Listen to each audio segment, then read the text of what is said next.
Oof. Ooh, baby. What's happening? How about them Phillies? Great win. Phenomenal win. Made us all feel a lot better about life. Well, I can't speak for you because as we started the show off yesterday, some of you don't want the Phillies to make the playoffs. Some of you are hoping they don't make the playoffs. Some of you just think they're going to be embarrassed in the playoffs if they make the playoffs. And I have made my stance very clear on this. Yeah, I just want to make the playoffs. I just want to see the Phillies play in the playoffs. It'd be a nice thing. So we got that to talk about today. We got Ben Simmons talking about Philadelphia. We got Carson Wentz talking about his time in Philadelphia. And I sense a little regret from Carson. Oh, Carson. Little regret about his time here in Philadelphia. We got Jalen Hurts on Carson Wentz's time here in Philadelphia as they overlapped during Jalen Hurts' rookie year. And I got to be honest with you, folks. I'm playing hurt today. Got a little case of the meat sweats. Okay. So some of you know, and I hope all of you know, I hope some of you guys know that yesterday was my birthday. And some of you know, and I hope all of you know that have been listening to me for a while or watching me for a while, that I don't celebrate my birthday. I don't like people making a fuss. I don't care. And if people didn't even acknowledge my birthday, I would have a better birthday. Like, that's basically how like, nothing happened. There's nothing dramatic. There's no stupid story that goes behind that or anything crazy. It's just, I think it's dumb. If you celebrate your birthday and you really enjoy it, oh, good for you. Me, no thanks. But my wife at least says, can I take you out? Let me take you out for your birthday. And I'm like, you asking me out? She's like, yeah. I'm like, easy, clinger. Back off. Anyway, so we go out, and there's this new steak place that opened up in the burbs. So my wife and I, of course, live in the city, or we live in the city, the kids and stuff. And she goes, do you want to go to this place you would have been really wanted to go to? I said, twist my arm. So I go out. And I'll tell you the name of the place, and there's no sponsorship tie-in. I'm just telling you about a place that I really enjoyed, Fiore Rosa. It's a Mark Vetri place. Absolutely phenomenal. I am a sucker for Florentine steak, and we got the Florentine steak. It was 40 ounces. 40 ounces of steak. Now, for those that don't know, it's essentially a T-bone, but it ain't a T-bone. It's 1,000 times better than a T-bone. 40 ounces of steak. My wife had like 2 bites, and the rest was mine. Every bite, it was like eating a piece of already kind of melted chocolate. It was mwah. So I had all that, had red wine with it, phenomenal. But like this morning, I'm like, oh God, that was a lot of steak. That was a lot. But it was worth every ounce of meat sweats that I get today from it. It was so unbelievably delicious. And I have a standard rule when I sit down for steak. One, got to have red wine, especially if I'm going out. It's a treat yourself moment, whatever. So I have the steak, and I have to have red wine, and I have to have at least, normal standard for me is I have to have at least 20 ounces. I need at least a 22-ounce steak of some kind, which is the next norm up from like an 18 ounces of steak. And I'm like, that's a nice appetizer. I'd like some meat. And this was 40 ounces, man. I used to go to a place. It was on 611. It was just in, was it Horsham? Where the heck was it? And it was a place called Jules Steakhouse, right on 611, right by the Willow Grove Air Base. And they would give you 90 ounces of steak, which were just steaks on top of steaks on top of steaks. And that in itself was a feat. That I did not eat. That's a family platter, okay? The Farzettas go out. This little 90-ounce steak, bada boom, bada bang. The place isn't there anymore. It's now called Nebraska. It's a Brazilian steakhouse. But anyway, that was like the most steak I'd ever seen in my life up until this moment. Or that's still the most, but seeing the 40-ounce steak reminded me of that. But this was amazing. Vetri absolutely hit it out of the park. I am a fanboy when it comes to Mark Vetri and all his places, and this place was amazing. So if you're looking for that special time, aside from the meat sweats that I have this morning, maybe take it home in a doggy bag if you don't finish it. Don't finish it all in one sitting. Don't be the fat bastard that I am. It's in small portions. But it was absolutely fantastic. Highly recommended. So I'm playing hurt today.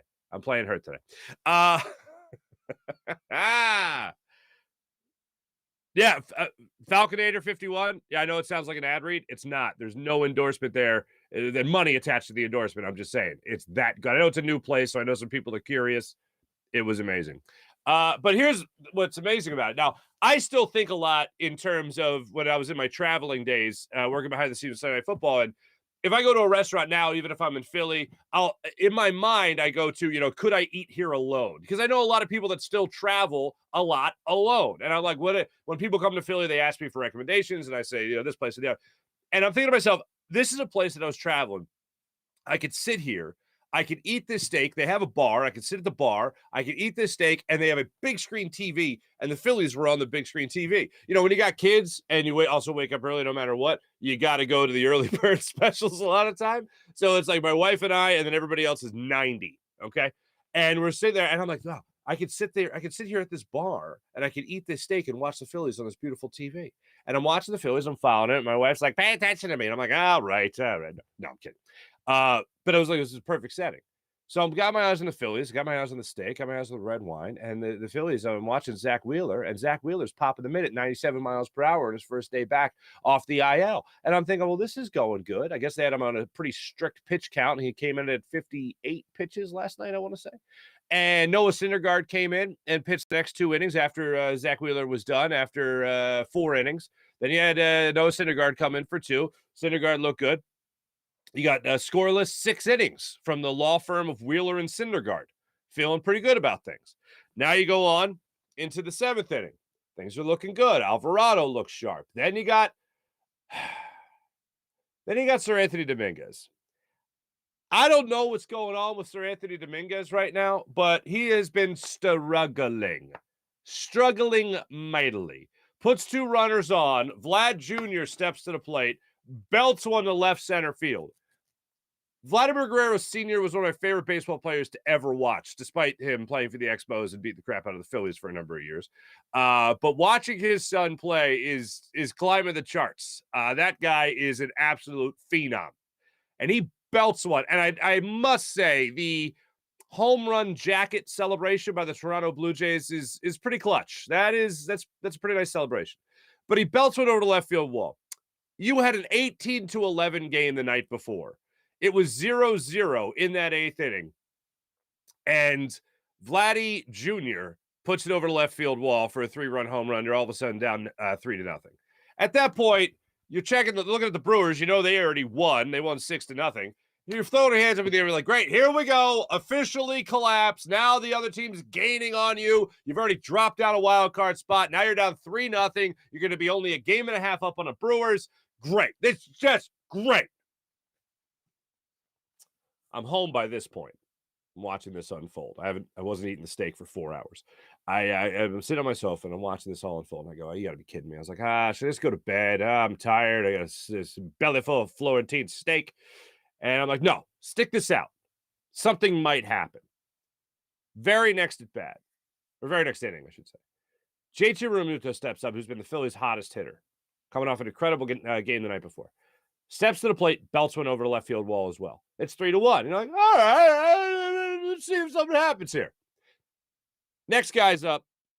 You see our Bohm grounds out. Stott strikes out. Gene Segura steps up, gets an infield single, busts his butt down the first base line to rush a throw his errand. Then you have Segura take second on the throwing error. Now you got Gene Segura standing on second base. Then Guthrie, this new guy who has been hit his first home run 2 nights ago, he steps up, gets an RBI single. Then the very next batter, Matt Vierling gets his fourth hit of the game. Runners at the corners. Kyle Schwarber steps to the plate, puts one down the right field line. Game's tied 3-3. Just like that in the 8th inning. They go into the 10th inning. Runner on second rule, the whole thing. This was an Eric Bruntlett-esque play with his triple play, his one-man triple play, unassisted triple play when he had Brad Lidge on the mound against the Yankees, 2009?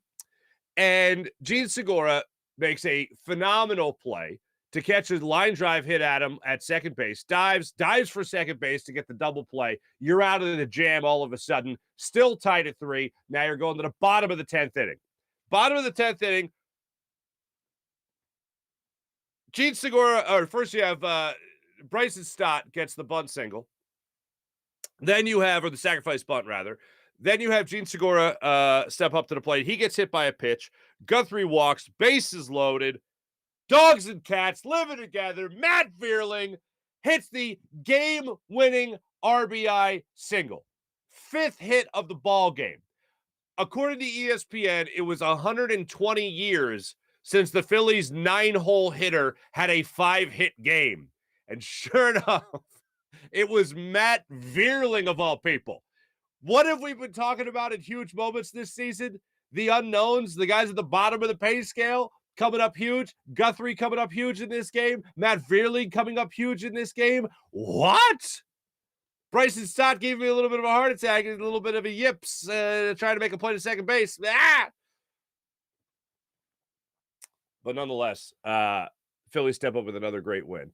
And from another guy that is far under the radar, unless you are really into Car Shield, then he's not under the radar. But Matt Vierling, he gets his shirt ripped off. He gets doused with water. I believe during the post-game interview, they were just throwing sunflower seeds at him. I'm like, at what point do we just stop throwing things on people? At what point? But just a great win. Very exciting. You knew the Brewers had already won, like I said. So you remain 2.5 games up on the Brewers for the second wild card spot. You couldn't afford to lose one more game to the Blue Jays. And it felt like an all-in situation. It felt like, to use this word again, it was going to be a great conflagration if the Phillies lost this game. They're going to spiral out of control, and they're just about to host the Braves for 4 before a 10-game road trip. Oh, dear God. To end the season. So they're coming up in their last 4 games at home. You can't afford to go into that Brave series riding any more of a low. So the confidence is back up, fortunately. One thing that did really bother me about this game, now look, you're going to have games where you can't score a run, that's fine. But in that 9th inning, after the heroics to tie the game at the bottom of the 8th inning, you have your clutch guys, supposedly. Harper, Realmuto, and Bohm go down 1-2-3 in that inning. I get that it happens. I was really hoping the walk-off would happen in that inning. So you wouldn't even need the Gene Segura unassisted double play to get out of the jam in the 10th. But you did, and that's the way it felt. Phillies won, bottom line. So let's hope that the big bats start coming around a little bit more other than just JT Realmuto, and you'll have some success against the Braves in this series. Can I get a split? Is it too much to ask for after getting swept? Is it just too much? Is it too much? Because it might be too much to ask for to just get the Phillies to have a nice little sweep. Or not sweep. Split after getting swept. A split with this Braves team in a 4-game series. Is it too much to ask? I don't want to be greedy. I don't want to be greedy. I just want to eat a 40-ounce steak, practically all to myself. That's it. That's all I want. But yeah, Phillies will be back at it tonight. 7:15 start time. After a 6:45 start time, 7:15 start time feels like it's extremely late. We'll talk a little bit more about that in a second. Folks, I am riding a little bit of a high. I know the Phillies are just a little bit. But I know there was one thing that came out yesterday that actually raised my eyebrows. And I know it was written by Tim McManus of ESPN, but it is worth a read. And it's a little quick blurb, and I'll read it to you right now. It has to do with Real or Mirage, a little game they played on ESPN.com. And it starts off with the NFC East of all teams, or of all divisions. And the top team that they talk about is the Dallas Cowboys. They term the Dallas Cowboys as real. All right? They're 1-1. Cooper Rush got them their win. It was a good start. I will give him that. It was a very good start by a backup quarterback. And a game-winning drive he helped engineer for a 50-yard field goal to end things. Good for him. The Giants were termed a mirage, but the Eagles were also termed real, just like the Dallas Cowboys. Here's what Tim McManus had to say in a little excerpt when it comes to whether or not the Eagles are for real or not.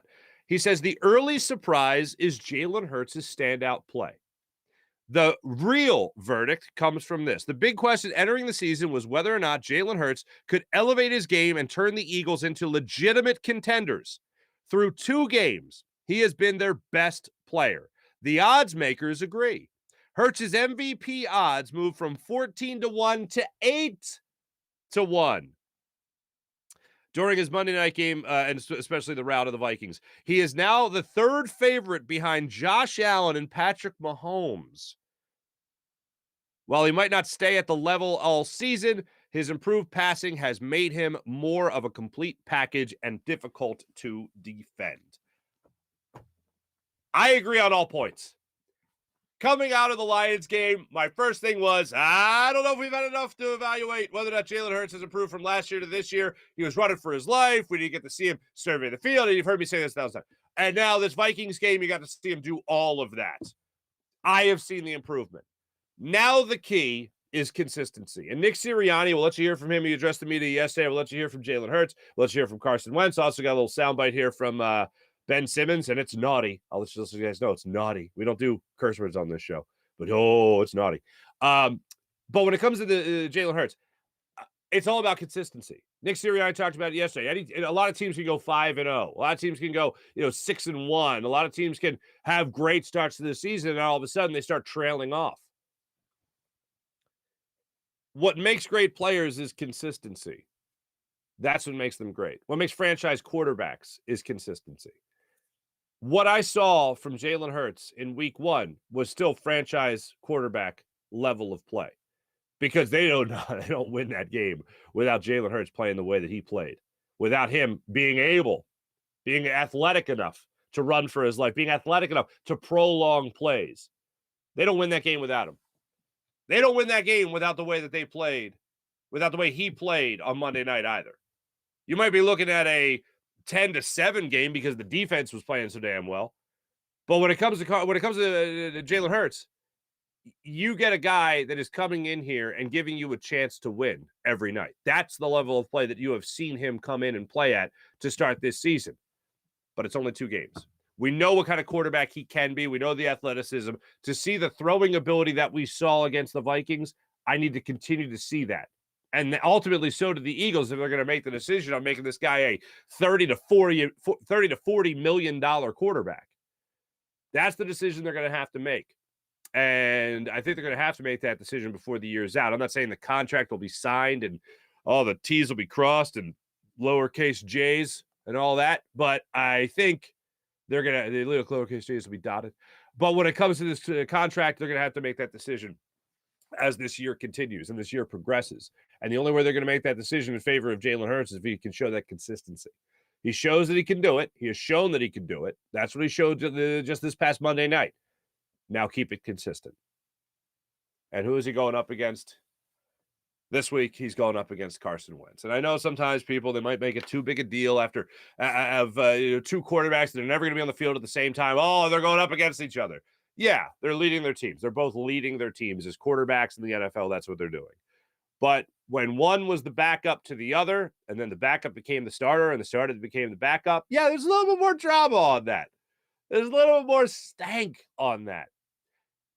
A lot of times it poses the question, or it brings the question to the forefront about, well, who was right in this scenario? Well, Carson Wentz only lasted 1 year in Indy, and it didn't work there with Frank Reich. So if it wasn't going to work there, how can it work in Washington? Well, in Washington, they say they got a new version of Carson Wentz. He's a different guy. He is learning, the whole team chemistry he's gotten a lot better at. It's a different scenario for Carson here with the Commanders. And okay, and they gave him the keys to the castle. They knew Taylor Heinicke knew right out of the gate. Look, I was a starter. Now I'm not. They brought this guy in. That money, that's the deal. Yes, Carson Wentz was again given the keys to the castle, this time in Washington, his 3rd team, where he has gotten those keys. He's got a lot of castles. Now he's going up against his former team. So I think it's been settled. The question of who was right, I don't think is even relevant at this point, even though I know some other people will still ask it, because it didn't work in Indianapolis, and I don't see it working with Washington. And as I have said many times, if it wasn't going to work with Frank Reich, it's not going to work with anybody. So now you go head-to-head.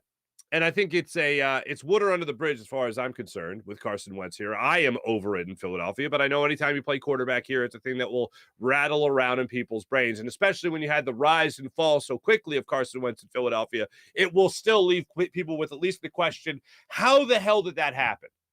And how did it happen that you signed Carson Wentz to be the franchise guy for the foreseeable future, and then drafted a guy who now looks like the franchise guy for the foreseeable future in Jalen Hurts? And at the time, drafting him in the second round, I was adamantly against.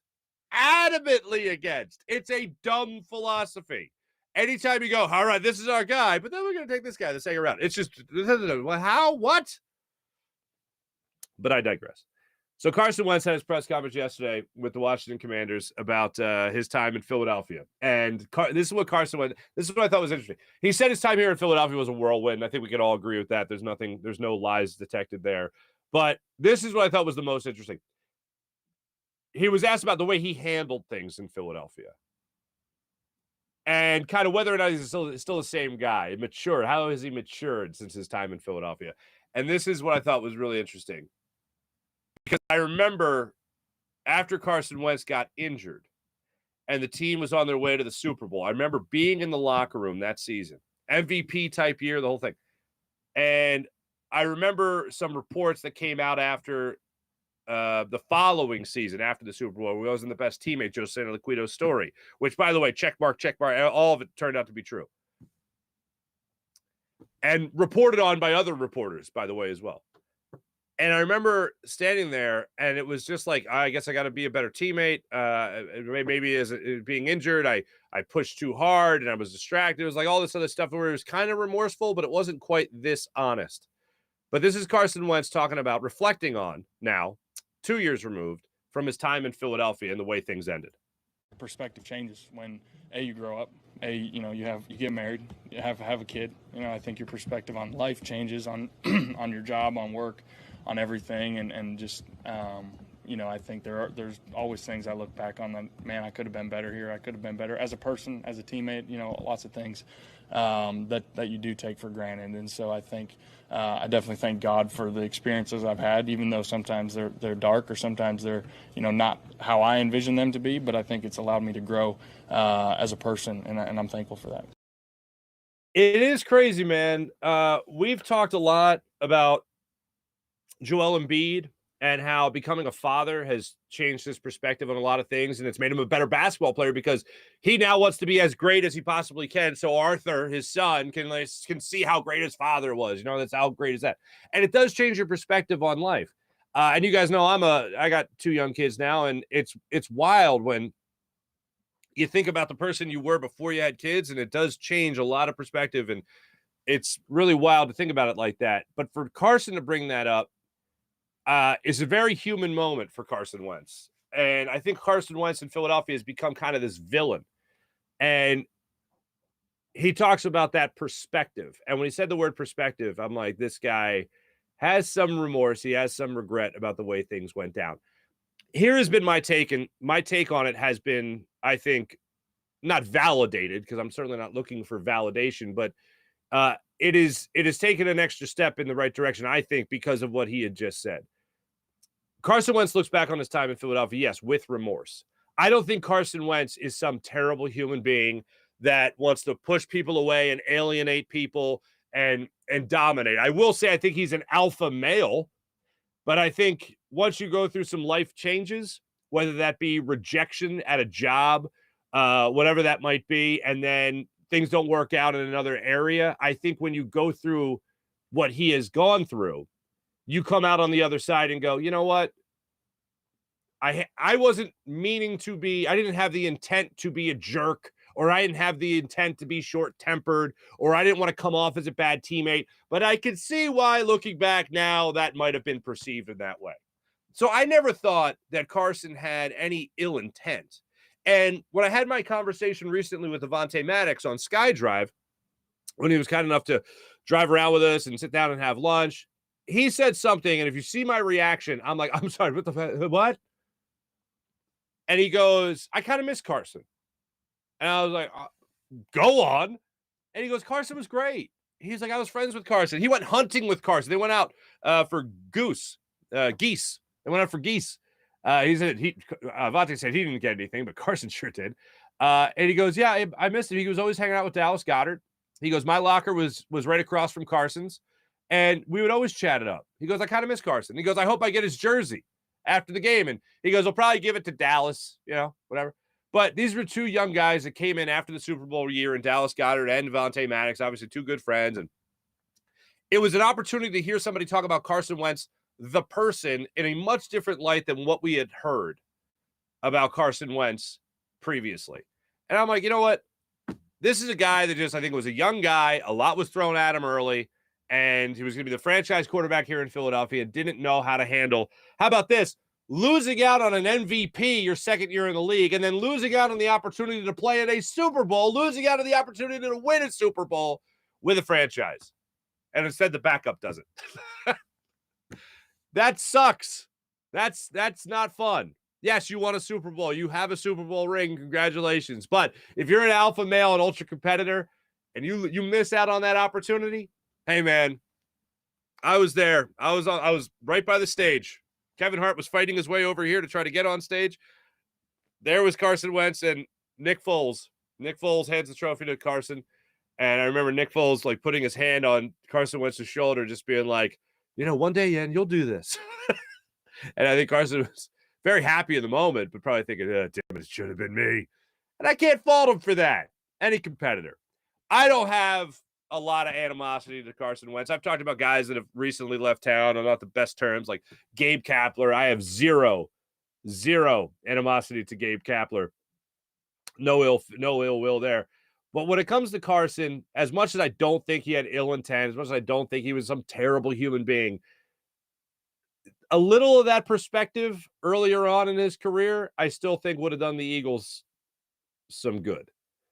Now, maybe it was all for the best for the Eagles franchise, because you guys know what a big fan I am of Jalen Hurts. And this is why sometimes if you don't agree with the philosophy, which is signing a long-term quarterback, a franchise quarterback like Carson, to a huge deal and a lot of guaranteed money, and then drafting a quarterback in the second round, that still makes no damn sense. But even though it goes against philosophy and conventional wisdom, sometimes it still works out. And I really hope Jalen Hurts is the example of that working out. And so far, from what I've seen from Jalen Hurts this year, what I've seen from him really throughout his career here in Philadelphia, although it brief, not just being a starter, but what I've heard about is what we have seen from his work ethic and the improvement I have seen so far from last year to this year, it looks like it's going to work out just fine here in Philadelphia.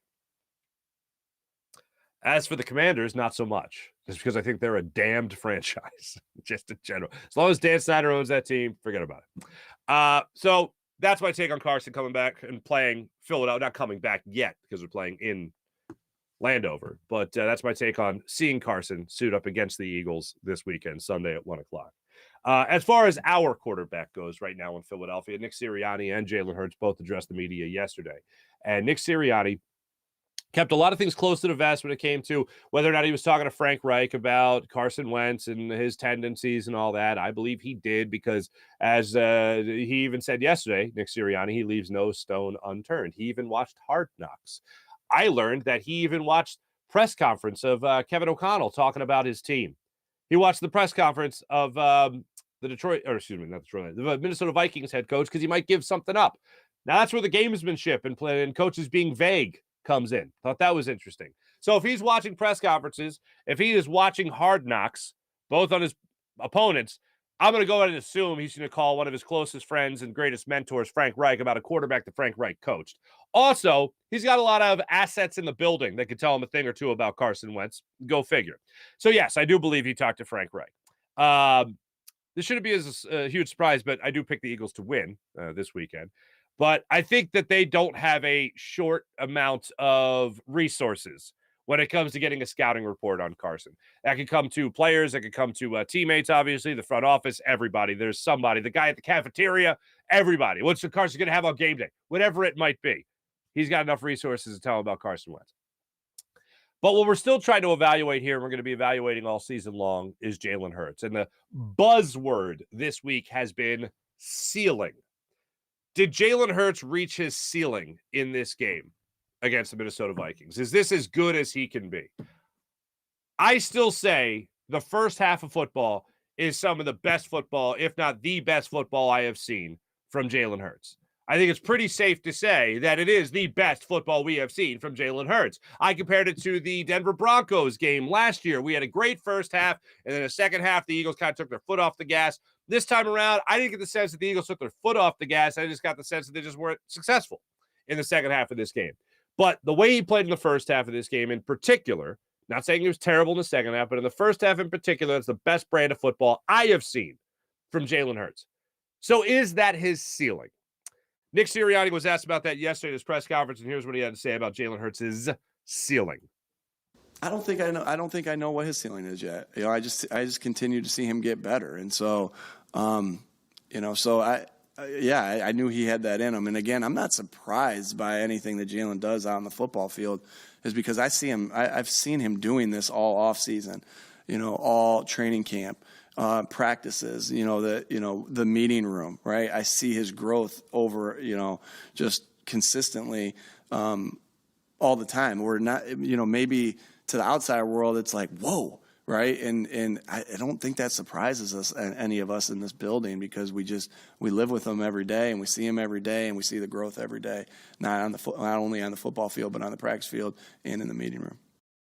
One of the things I always love hearing about quarterbacks, and really athletes in general, especially young ones, is that when they're wise beyond their years. And Jalen Hurts, to me, is a guy that's wise beyond his years.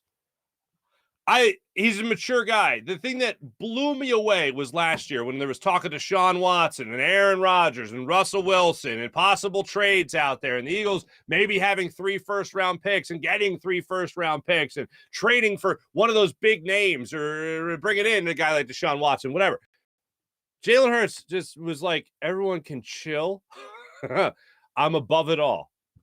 All that is down here, and it's reaching for me to bring me down to it. You're reaching for me to bring me down to it by asking me about it. That was the attitude. What he actually said was, I'm above it all. What I took from that, and my interpretation of it was, you're asking me about it because you think I'm going to get dragged down into it. No. I basically have a dream out there on the football field of being the starting quarterback in the NFL for a team. Right now, that team is the Philadelphia Eagles. I'm going to work my ass off to make sure that I'm the guy that they want for the foreseeable future. That showed me a hell of a lot of maturity. You're already reading stories about the guy's work ethic and what he does behind the scenes, and then actually see it come to fruition, and then see him go through a full offseason. First off, what matters what? He took his team to the playoffs in his first year as a starting quarterback. Not bad. That's pretty good. It's pretty good. And then you hear all about this stuff in the offseason, about going to meet with Tom House and working on his mechanics and having a second year in the same system for the first time since he was in high school. That's pretty incredible. And then to see it come to fruition in terms of actually bearing fruit, where the Eagles are 2-0. They don't win either game without the way that he played, as I said earlier. That's a guy that I don't think has reached the ceiling yet, but that's a guy I think even when he gets to the ceiling, a lot of people have set for him. I think he's going to take out a hammer and chisel and go through the ceiling and set a new bar for himself. Here's Jalen Hurts, who was asked the same question yesterday about what his ceiling can be in the NFL. Yeah, I said this when I was coming out in the draft, that I never put a ceiling on myself, and I've always felt that way. So nothing changes. I just take it day by day. I try and climb every day. I learn from my mistakes, and just keep pushing forward. That's the mentality. All of these values and principles that I have, it's been pretty consistent. It's because that's who I am. So just never get too high, never get too low. Take it day by day and just continue to learn. As long as everybody in this team, in this organization, but these players, coaches, everybody continue to learn, you should be able to continue to grow. Bring it. Wise beyond his years. Really, whenever I hear this guy talk, I'm just like, keep going, man. I can listen to you all day. For all the young kids out there that want to be professional athletes or just want to play for their high school team or maybe play in college or whatever it might be. Hey, maybe you're watching, you're in 8th grade. You just want to make your squad. Maybe you're someone who's about to peak in 8th grade, like I did athletically. Listen to this guy. These are words. This is words of wisdom. There's going to be a lot of talk about people's expectations of you. The only thing that matters is how you feel about you. That's the vibe I get from Jalen Hurts. And to me, that's Philadelphia. I think Philadelphia has an attitude, and this is what I absolutely love about this city. And when I've traveled around, this is a vibe that maybe Boston has a little bit of it. New York certainly has a lot of it, but Philly certainly has their own brand of it. And it's like, whatever somebody thinks about you, it's like, I'm going to say the kind version of it is whatever. It's like, dude, who are you? It's the old Dom Irrera, the who died and left you boss, like that kind of thing. And I think Philadelphia has a great mindset of just like staying in your own head, not letting other people influence you. And I think Jalen Hurts has a lot of that as well. And God, man, I love it. Absolutely love it. One more clip I want to play for you from yesterday. This might be what Carson was talking about when he was talking about maybe a little remorse, maybe having a different perspective, wishing he can have the knowledge now that he had then when he was a teammate of Jalen Hurts. Reuben Frank asked the question. I'm just going to let it play out, and you guys can interpret it for however you like.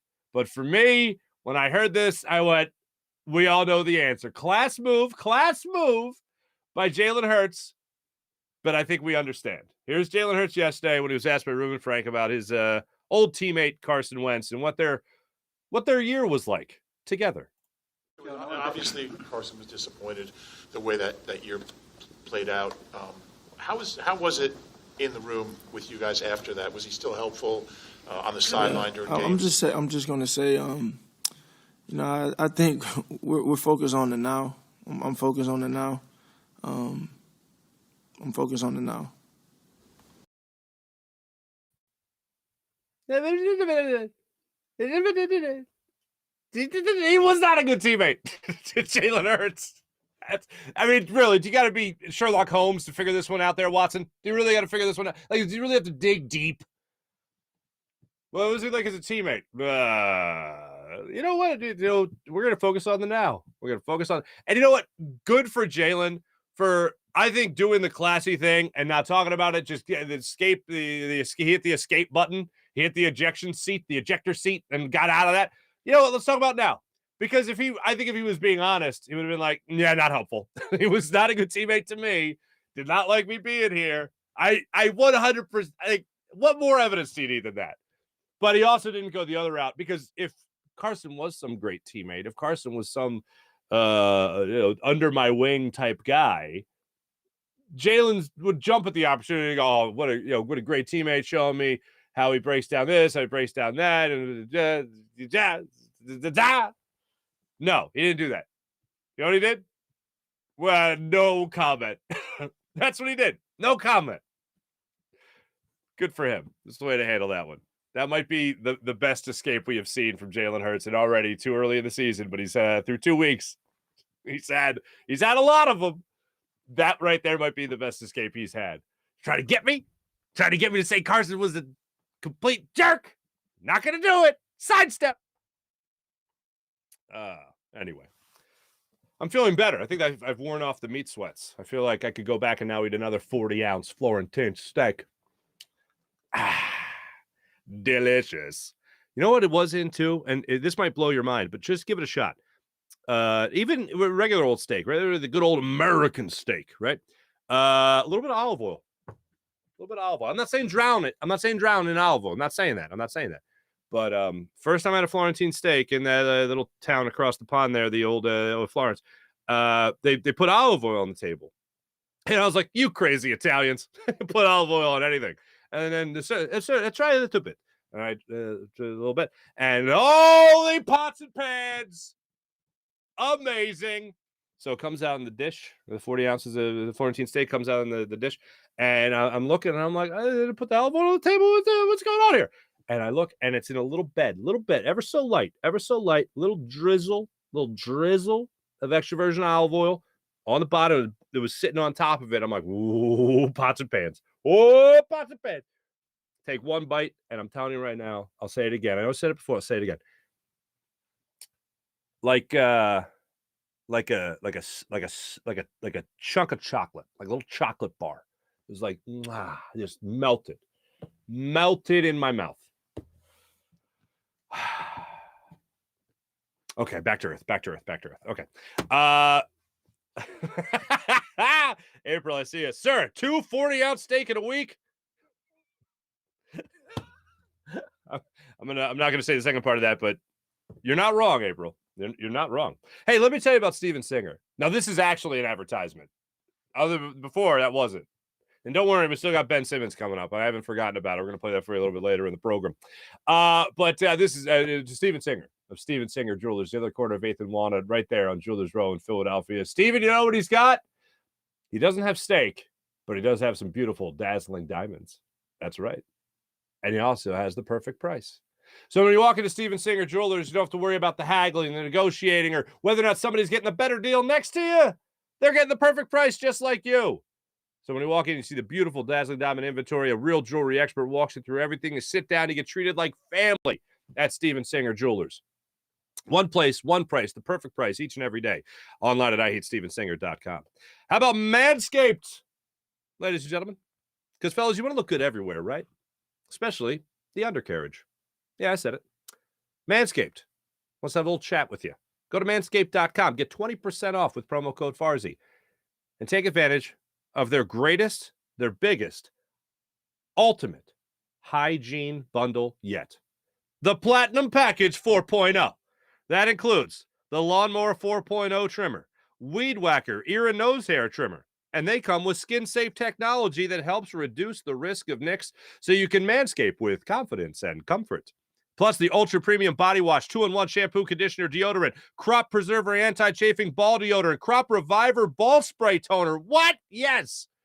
Anti-chafing boxers and the shed travel bag that you'll be using to hold the goods that you'll use to take care of your goods from Manscaped. Talking about your undercarriage. Manscaped, the leader in below-the-waist grooming, and now you can trust them with the whole shebang. Join the 4 million men worldwide who trust Manscaped by going to manscaped.com for 20% off and free shipping with promo code Farzy at manscaped.com. How about the Freestone Farm CBD? You like it a CBD? Freestone Farm CBD, freestonefarmcbd.com. Use promo code Farzy. There's absolutely nothing synthetic from farm to jar, and after harvest, they carefully preserve all their plant compounds with a perfect 3-month cure. Just one look or smell will let you know it's CBD done right, and it's the perfect thing for anyone looking to take a more natural approach to everything that they're putting in their bodies. You'll check out their strain menu at freestonefarmcbd.com and be amazed. Like the tropical tasting Bayox that clocks in at a chart-topping 24.1%, and Super CBD, which I don't know if you heard is half Hindu, Kush, and 21%. Genetics of these guys are off the charts. So, ladies and gentlemen, treat yourself to a little Freestone Farm CBD and get 20% off with promo code Farzy at freestonefarmcbd.com. Mojo.com. What if I told you players were stocks? What if I told you that over 300 skilled players across quarterbacks, running backs, wide receivers, and tight ends in the NFL were your stocks? Buy low, sell high, invest now at mojo.com and also on the Mojo app. Mojo is available in New Jersey on iOS, but just by downloading the app, you can have a chance to win up to $10,000 in free shares of player stock. Each athlete's stock on Mojo has a share price that rises and falls in real time based on on-field performance, news, and anything that might affect expectations, prices, whatever it might be. Prices move all year long, so there's no off-season. And I got one crazy example of this coming up in just a second that includes a former All-Pro of the Philadelphia Eagles. But if you think an athlete, a rookie, is maybe underrated, a rising star, buy stock low, sell high, make a couple of bucks. Jalen Hurts this past week already went up over $3. Come on, people. Get in on the action at Mojo. Mojo.com. Download the app to your phone right now and have yourself a good time. Must be in New Jersey. Click the link in the description for a chance to win up to $10,000 in free shares of player stock. Must be 21 or older, physically located in New Jersey to trade on Mojo. Have a gambling problem? Help is available at 1-800-GAMBLER.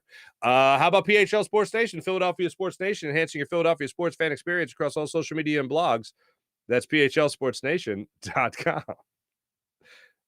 I went heavy steak talk. Let's get into the chat check, see how you guys are doing this morning. Actually, you know what? Let me do this now before I get to the chat check, because if you haven't seen it, I want you to see it. I want you to comment on it. I want to be able to read your comment on it. Ben Simmons. So we let you hear from that guy, Carson Wentz, that fella, right? Well, Carson, we got JJ Redick. It's the meat sweat, sorry. JJ Redick. Did I throw you a curveball, PJ? Me scoozy.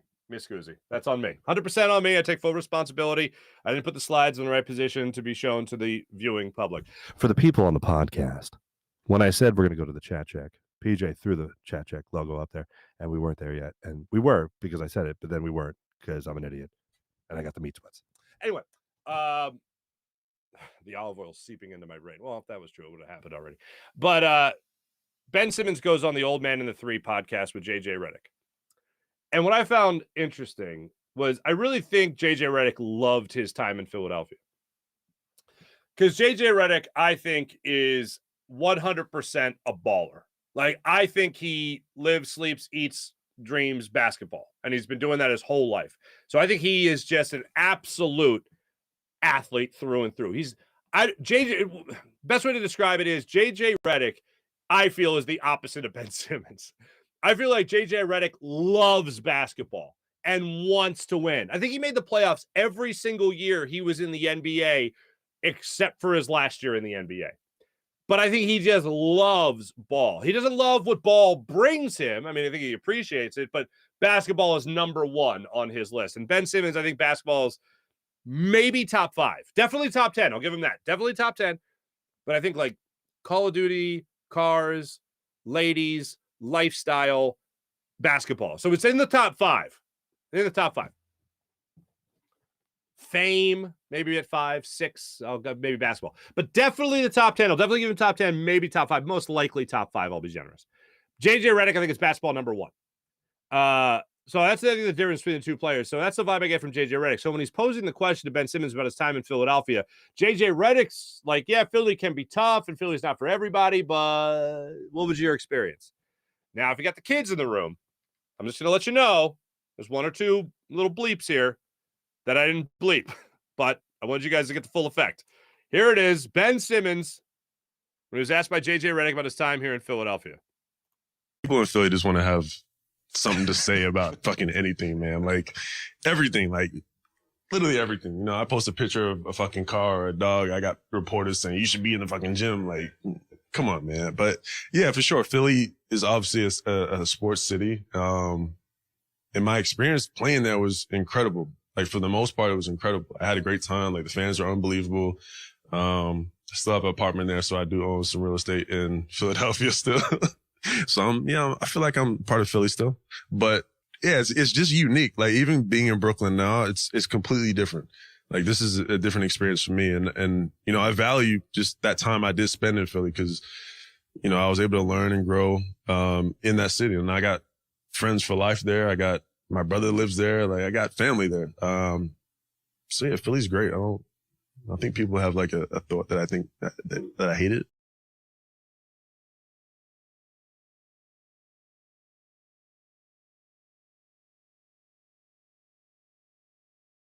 On. I think Ben Simmons wanted to cut me off there.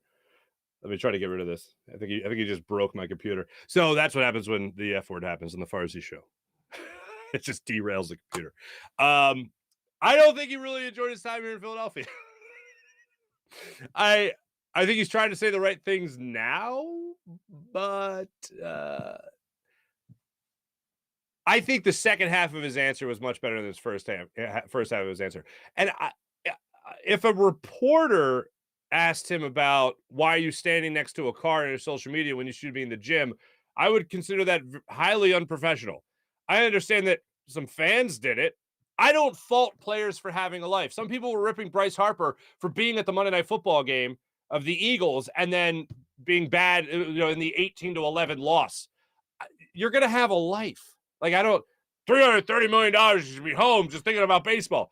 Yeah, but he's a human, so he's not.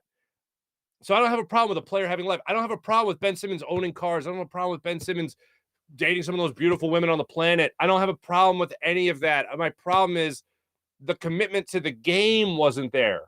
At least it's not how it came off.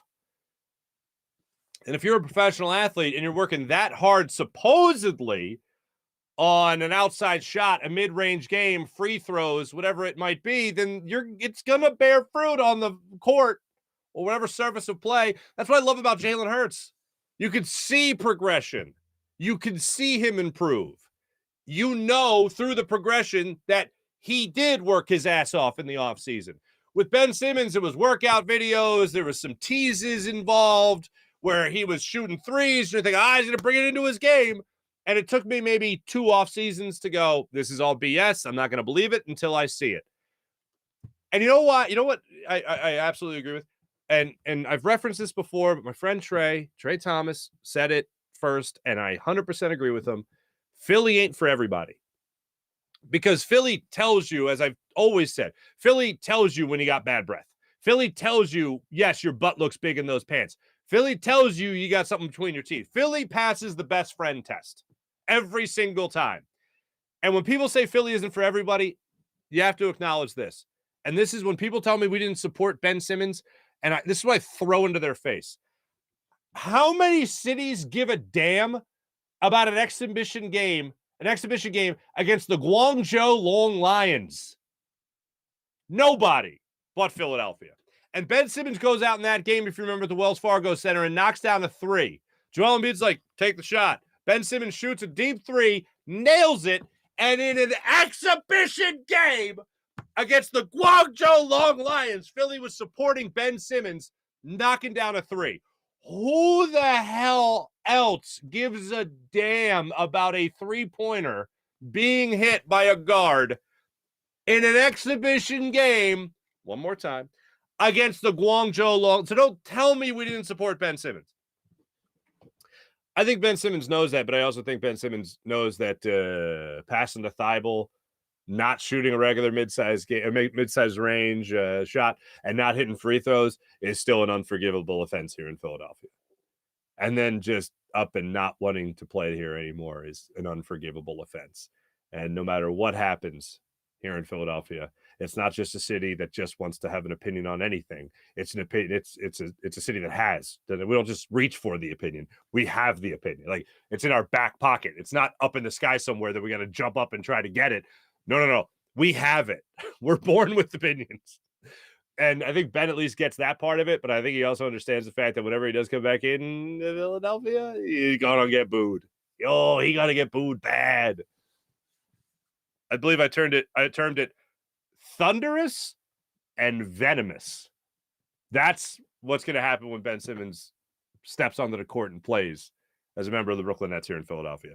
So now that you heard it, you got me? Okay. Now that you heard it, now I'll go to the chat check, ladies and gentlemen. Let's get to the chat check, see how you wonderful people are doing on this fine morning. Kyle, good morning, Kyle. Boop. April, good morning. Oh, no. Did I do the thing again? No, April, you're first up. Yes, you are. Okay. April, good morning. Kevin, good morning. April, hello again. April, did you go to Nebraska for your birthday? I did not go to Nebraska for my birthday. I have never been to Nebraska. 40 ounces of steak. Good Lord. Yes. Falconator. What's up, Falconator? T-Bro. Sheesh. Talk about meat sweats. Dude. Woke up this morning and I was like, oh, where are the Tums? Where are the Tums? Mike Walker, belated 25th birthday. Happy 25th birthday, Farzy. Philly's got a W for your birthday. A little older than 25, but I do appreciate it. Yes, we are approaching 3,000 subs on the old YouTube channel. Mike, Carson, this is Mike again. Carson worries me this week. I think he's going to have a good game. Up to the offense to control the game. Could be a letdown after a big win Monday night. How they respond should show us how special this squad is. Look, anytime you have a huge win, you do worry about the letdown game. So that is of concern. I still think they win. It's going to be interesting to see how a defensive mind like Ron Rivera is able to defend against Jalen Hurts and all the weapons on this offense. That, to me, is the bigger matchup. Hurts versus Rivera. I know Hurts versus Wentz is the big story, and when we get into the Farzy 5, the Farzy pregame 5, that's going to be one of them. Spoiler, that's the biggest story for me going into this game. It's Ron Rivera versus Jalen Hurts, and not Jalen Hurts versus Carson Wentz. Sean Gillespie, what's up? April, I honestly don't think he regrets how he left. I think he regrets the aftermath. That's speaking about Carson Wentz. April, that's possible. It's kind of like you're not sorry, you're sorry you got caught. Kind of deal. I think I think I'm on the same wavelength as you, April. And the reputation he has now, definitely. Jeff, what's going on, Jeff?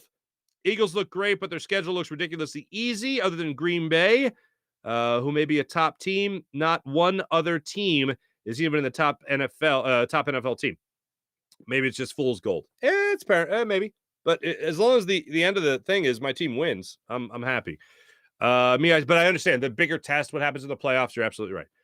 Mihai Sanchez, what's up? At least Carson put us in a great position in 2017, and Foles did what McNabb never did in 11 years. As much as I respect McNabb, we should all think much more highly of Wentz and Foles. I will still think more highly of McNabb than I do Wentz. And Foles did the thing that we've been waiting forever for. That's why, here's the thing. I believe analytics. I believe people hate analytics because it makes time null and void. Here's what I mean. Classic scene in the movie Moneyball, the old scout hammering down on the analytics. This is BS. You got to listen to people that know the game. If I have in front of me statistical data, I don't need to know baseball. I don't need to know anything about it. All I need to know is, okay, this says to do that with this guy. Okay. Hey, you go up and hit. Like, I don't need to know anything about baseball. I can just look at the numbers. So all your years of baseball don't matter if analytics matter. If analytics are the end all be all, why do I need the 40-year guy on the bench or 40-year scout or anything like that? Now, for the record, I want the 40-year veteran, the scout, the guy that's been around the game, because baseball is not numbers. Sports are not numbers. They tell you what happened in the past. And yes, a lot of times you can use that to predict the future. But analytics take time and they make it a waste. We don't need that because we have the numbers. We crunch the numbers. Donovan McNabb tried hard to win a Super Bowl for a lot of years. And the people, a lot of fans, want to just look at that and go, well, he was here a long time and they won a lot of games. You're here for longer. And it's like, yeah, but you know what? He tried really hard to do the thing that Nick Foles did in 1/8, 1/13 the time that Donovan McNabb did, that any other quarterback in the Philadelphia Eagles history did. He did the thing. He did the thing. Greatness, yes, sometimes greatness is over a long period, but greatness can be fleeting as well, unfortunately. Nick Foles is a definition of that. That's why I have Nick Foles in on my Mount Rushmore. If you had to have a quarterback, Nick Foles is on that Mount Rushmore. There's some other quarterbacks you could put on there, but Nick Foles is at least on there. I don't give a damn that he was here for one full season, injured the half season after the 27-2, and Mark Sanchez took over. That was a lot of fun. And then came back as a backup quarterback again, and then won the Super Bowl. It's a pretty nice thing to have on your resume. So people, I think, want to have McNabb over him, but I can't do it. Nick Foles did it, man. The time to me does not matter. Most successful era, most sustained period of success in Eagles history, certainly Donovan McNabb. He's up there, but he didn't win it all. Nick Foles won it all. Let's see. Ben Simmons plays more video game minutes than minutes played in the NBA. Jeff, that's never not funny.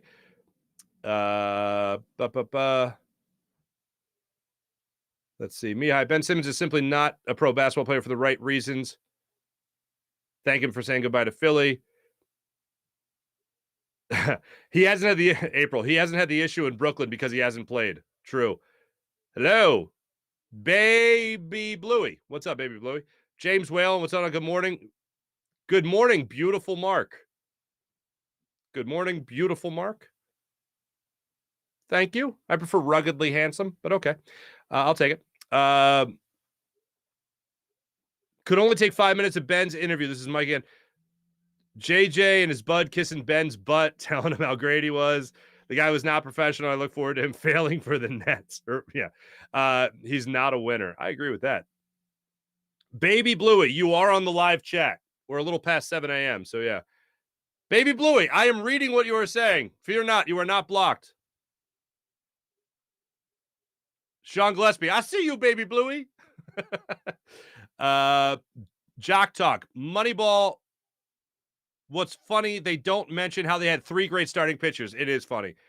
Donovan McNabb had no top receivers for most of his time in Philadelphia, throwing 1,000,000 times. Absolutely correct.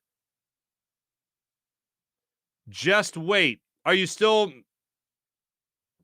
Just wait. Are you still mad about Cam Jurgens' pick, or can you admit you were wrong? I'm not mad about the Cam Jurgens pick. It's a similar thing to the Jalen Hurts. The philosophy didn't make sense to me, but that doesn't mean I think the player sucks. I have admitted that Cam Jurgens looks like he's going to be a better player. Look, it's preseason. I've admitted Cam Jurgens looks like he was not a wasted pick. I admitted that it was unlike the situation with Justin Jefferson and Jalen Reagor, where I wanted Justin Jefferson, and he went in the very next pick.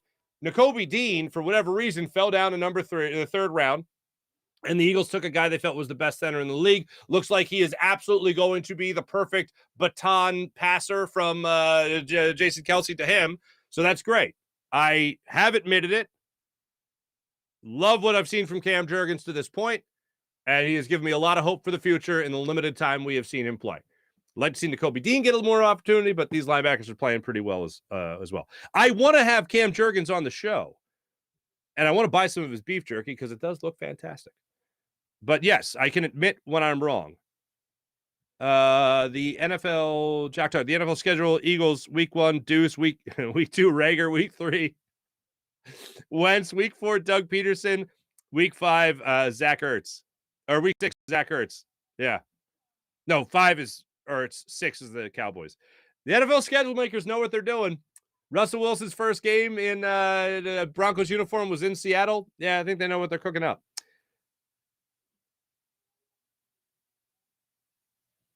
Tanika, am I saying that right?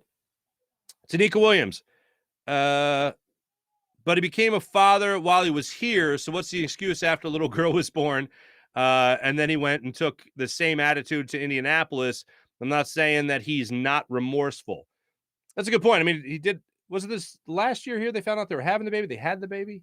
Whatever order, whatever the chronology of it was. I don't know. But yeah, that's interesting. Maybe becoming a father twice. Really let it sink in for him. I don't know. But I think April made a great point in terms of it's more along the lines of sorry I got caught as opposed to sorry. I think that's a good point. Let's get to our morning rush brought to you by Sky Motorcars, SkyMotorcars.com. Thanks to everybody in the chat. Much appreciated. Also, wanted to put this out here from our Farzy Show account.